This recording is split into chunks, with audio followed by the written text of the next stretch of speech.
There are probably two basic questions Jews have recycled and asked for literally centuries. Is it good for the Jews? And when and under what circumstances is Mashiach coming? In this scarcely known text by the Gaon of Vilna's grandnephew and disciple, Rabbi Hillel Shkolover, probably the best and most detailed answer extant to the second question is given. And, yes, of course, the implication is that it will be good for the Jews, though the passage to Mashiachut and Geulah requires difficult preliminary steps, including great battles, both metaphysical and physical, and extraordinary deeds and mitzvot. Based on the Gaon's teachings and named The Voice of the Turtledove from Shir HaShirim, the text by Rabbi Hillel was written in the late 18th century when the Gaon was still alive. Among other things, it describes and analyzes the footsteps of Mashiach, 999 in total.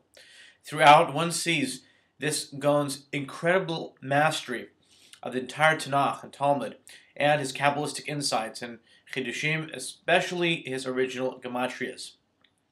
Subsequently, and for the next 150 years, this text was used by the biggest darshanim in Lithuania and adjacent lands. A leading idea in the book is that Atchalta de Geula, the beginning of the redemption, has already begun, and the year stated in the Zohar. From that year on, the world has been in the preparatory stage for Atchalta de Geula.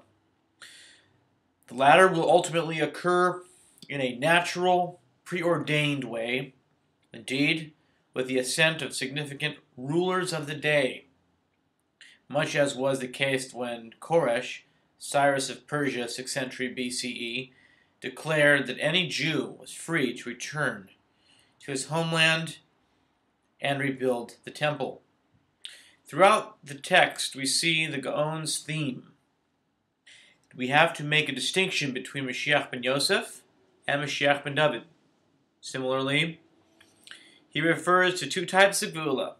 The first started at a time during which we are witnesses to the conquest of the land of Israel, the ingathering of the exiles, the rebuilding of Jerusalem, the removal of the spirit of Tumah and impurity from the land and people, the large-scale cultivation of the land, etc.